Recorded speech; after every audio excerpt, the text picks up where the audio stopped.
3, 2, 1. Welcome to Bellwether. This is a big week for me.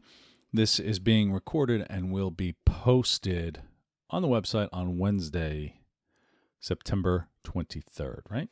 Yeah, Wednesday, September 23rd, 2020. September 23rd is a big day. It is day one of the last 100 days of the year. And in 2020, with the absolute disaster that this year has been, triathlons are canceled. There's no real physical way. I mean, everyone's been challenging themselves, I guess, in different, unique ways. But I wanted to challenge myself in a really good way that I could control. So for the final 100 days, I am running 500 miles. And I want to thank all of you who signed up to do it with me on the website. I'm excited to just send you emails every week to see the progress that you're making. Some people are doing yoga for a certain number of hours. Some people are walking. Some people are running. Some people are cycling. It's great. So everyone's doing something physical for the last 100 days, and that's great. So if you know me, you know I do all my thinking on running. Not all my thinking, most of my thinking while I run. And recently, I was thinking about what annoys me so much. It's always a good kind of way to go a few extra miles. And I did a podcast a few weeks ago on why everyone's so angry. Everyone is so freaking angry. It's amazing. And my I guess base for that, or my conclusion from that, was that everybody's just stressed, right? We're completely overwhelmed. We don't know what the hell's going on, and that's it. And as I was running, I was thinking about how that's not really it for me, right? Yes, everyone else is angry. It's good to point around at everybody. Everybody's angry. Everybody's angry. But I was thinking about why I'm angry. And I was thinking about, all of these things, what annoys me and what it takes to succeed in the new economy. And can you really be that angry and blah, blah, blah. This is the type of stuff I think about when I run. So this keyword kept popping into my head. And it's the theme for this week. And the keyword is accountability. And as I think of succeeding in the new economy, as I think of the new economy, the new way to operate, accountability is going to be one of your watchwords. And I'll go on the mark now that like in 2021, 2022, I have this ability to predict these things. Accountability is going to be like one of the new corporate words. They always go through these cycles. Integrity is good for a couple of years, and then responsibility and blah blah blah. Accountability is going to be the big one. And behind that, I'm sure will be a bunch of layoffs, but I'm not going to get into that. But I work with a lot of executives, okay? From a coaching perspective, I'm fortunate to work with a lot of executives. And when you work with as many people as I have, and coached as many people as I have, there are some things that come to the top of almost every coaching engagement. There are these big themes that you just kind of see across many different groups and teams and people. And I don't know if this is really so broad across all of industry, but I'm willing to, based on my sample size, to at least assume that it is. Or maybe it's just the people who select me to coach them. But the word accountability comes up a lot, like 80% of my clients, at least. And whether it's holding your team accountable or holding yourself accountable. And I go back and forth between home and work on this podcast. And the reason I do that is because work and life are the same. Okay. It's all the same.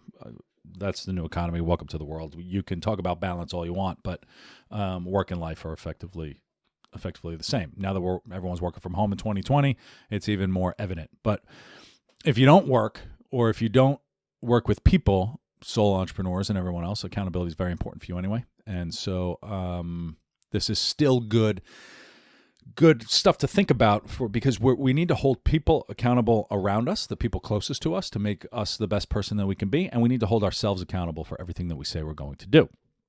And many people, when we say we're going to do something, we never close it out. We get close to the end and we let it drop. And for some, that's actually a productivity kind of philosophy, right? 80% done, doesn't have to be perfect, move on to the next thing. And that's fine. That's good. And it's smart for a lot of things, right? A lot of things you just don't have to whittle around the last 5%. It just doesn't matter. Just let it go and move on and move forward, right? That's what we always want to do, is move forward. But you can't do that for everything. And when we say we're going to do something, and that's part of the reason why I'm doing this 500 miles in 100 days, we want to accomplish something, and we have to close it out, and we have to finish it. And part of the reason, I think, the reason many people don't finish the things that they say they're going to do is because then they are responsible and have to be held accountable for it when it's done.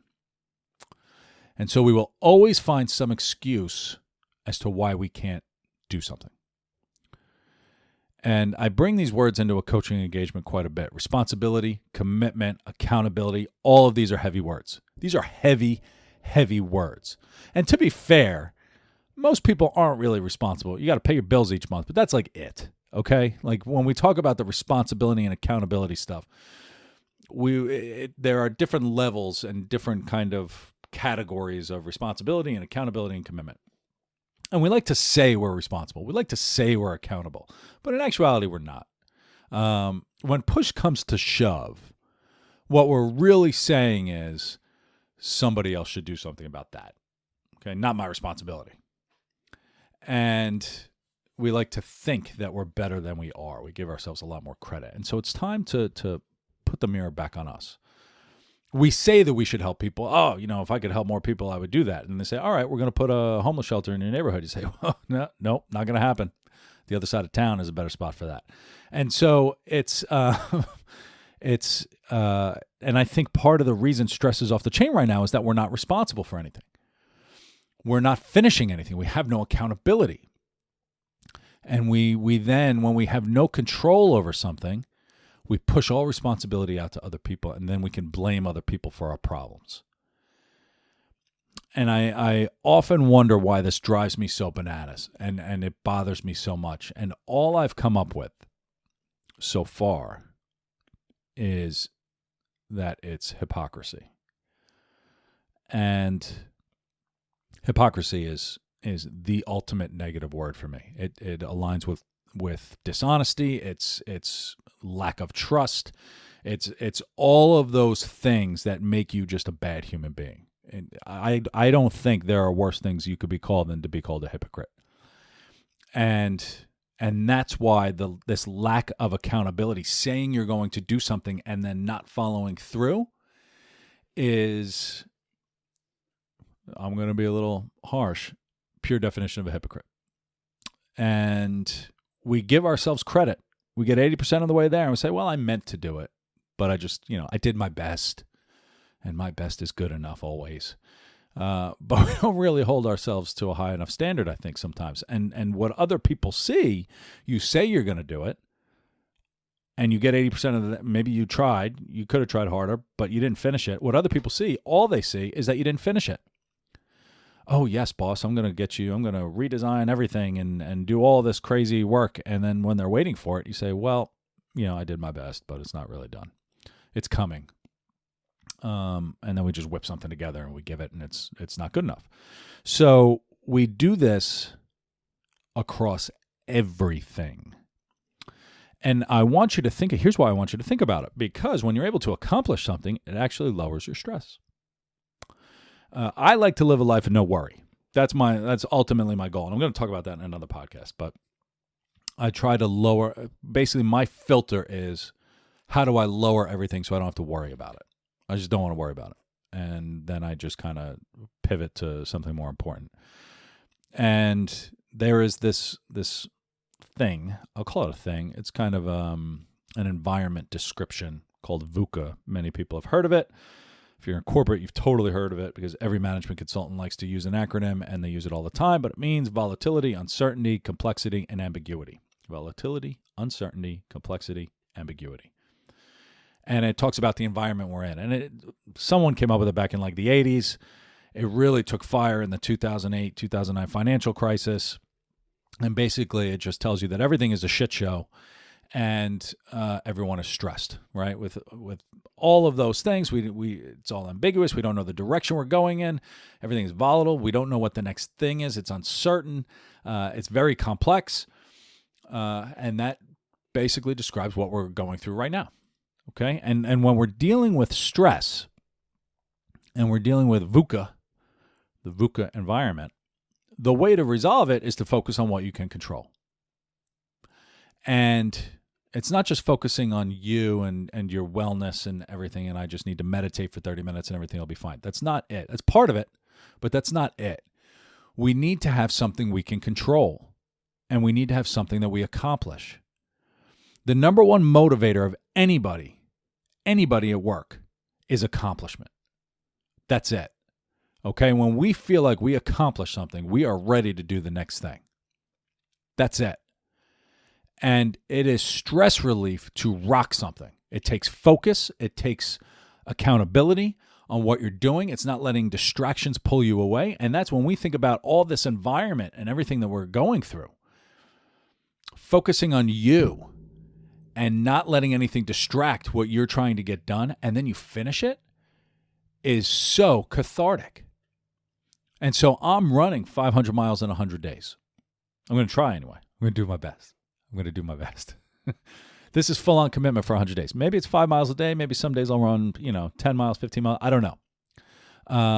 But it's my way to do a challenge. And I know that when I go for a run, that's 1 hour a day. If I go for a 5, 6, 7 mile run, that is 1 hour a day where I'm not being distracted by anything else. I'm just running and doing what I said I was going to do. And it's going to be fun. I'm going to run over bridges in New York. I'm going to run through the parks. I'm going to, all kinds of different things. But I'm not listening to politics. I'm not listening to, coronavirus deaths. I'm not listening to what kind of a disaster the schools are as everybody's complaining. Everybody's complaining about everything. I don't have to listen to any of it. And all of those little stresses add up. And when I cross my little finish line of 500 miles, at least I could say that I accomplished something. It may not benefit anybody, but it'll benefit me. And that's my stress relief. It's not necessarily just running. It's getting something and accomplishing something and controlling what I can do. For those of you who don't run, the number one thing that runners hate is hills. I was going to do a quick little daily coaching minute on it, but I'll give it to you here too. When we're running, we hate hills. And the reason we hate hills is because people don't know how to run up a hill. When you're running up a hill, which is like dealing with like a mountain right now, most people look up at the hill while they're running. And that's not the way to run up a hill. Someone told me this a long time ago. It's some of the best advice I ever got. And it's very metaphorical. It's great. When running up a hill, you're supposed to focus on your feet. And you look down at your feet because then your mind's not telling you how big the hill is and that you can't do it. And your mind's not telling you how far you have to go and you didn't train hard enough and you're not running fast enough and just stop. This is painful for you. Just stop and walk up the hill. That's what your brain is telling you while you're looking at this big scary hill. If you're looking at your feet, you don't see the grade change. You know the hill is there. You could feel it. You're running up it, but you're not seeing the grade change and you're focused on your feet, which is what you can control, one foot in front of the other. And that's how you run up a hill. You don't look at the people going faster or slower than you. You don't look at the top of the hill and how far it is. You'll know when you got to the top of the hill when the grade changes. And that's how you deal with change. You focus on what you can control and you finish it. And when you get up to the top of the hill by focusing on your feet, you're going to feel that sense of accomplishment. And that is what gets you through crazy times like this. So with that, have a great week. Accountability. Be accountable. If you say you're going to do something, do it. You're responsible for it. And that's kind of the difference between the people who will be successful and not. It's the people who can execute on what they say they're going to do. So do it. Good luck with it. Have a great week. If you want to sign up for the challenge, it is on bellwetherhub.com. I know I mean, we're going into 100 days, but you can always do a challenge for the last 75 days. Anybody who signs up for this challenge gets a sweatshirt or a t-shirt or a hat or a mask or something. I've got all kinds of stuff that I'm just trying to get rid of. So please sign up for something. Do it, and then I could send you something. The sweatshirts are going to the 100-dayers. If this is a 75-day thing for you, that's fine. Maybe I'll send you something else. But sign up on bellwetherhub.com/100-day challenge, and I'll see you there. So thank you for listening, and I'll be in touch soon. Have a great week.